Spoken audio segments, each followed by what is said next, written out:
NBC4 on the Square and broadcasting in high definition, this is NBC4 Midday.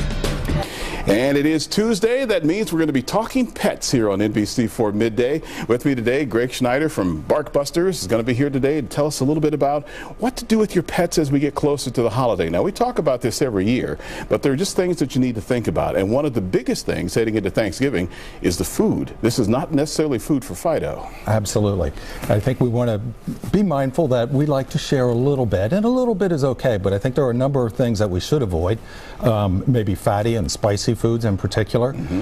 Stay away from the sweets, especially chocolate and artificial sweeteners. Stay away from poultry bones. Now, what about things like not the bones, but the actual poultry itself, like some of the turkey or maybe some of the chicken? I think it's appropriate to share a little bit of that. Okay. You know, if you feel like it. I mean, there is no such thing as turkey for dogs and turkey for humans, so, you know, we both eat them. And I think one of the reasons, there's a very specific reason we stay away from the bones, right? Absolutely. They'll break and splinter very easily, and it could get caught in the tract or maybe even in the tooth. Okay, that's not good. Now, as we get ready for the holidays, a lot of times we have a lot of people coming over to visit. That presents special problems for your animal too. Absolutely. And I think one of the easiest ways to prevent that is to get some exercise. So even though it's going to rain like heck, we should probably get out for a good 30-minute walk, or at least get the dog out for 30 minutes of hard exercise. That's what you need, that wet dog smell for Thanksgiving. Yum. That's not turkey, that's my dog. And then I think the other thing is, let's not let our dogs greet the unfamiliar guests. That could be a little bit stressful.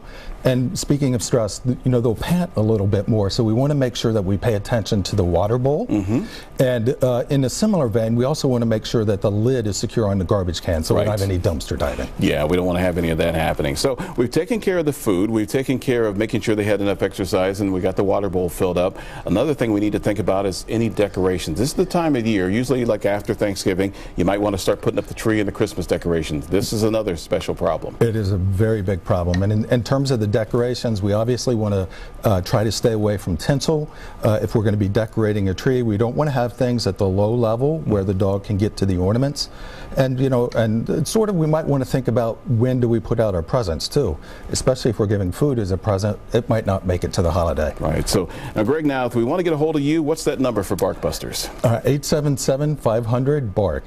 That's a pretty easy one to remember. And then get a hold of you Monday through Friday, not Thanksgiving, I'm sure, though. Outside of Thanksgiving, they can reach me all days. All right, great. Thanks for coming. Always great information. Happy Thanksgiving to you, too.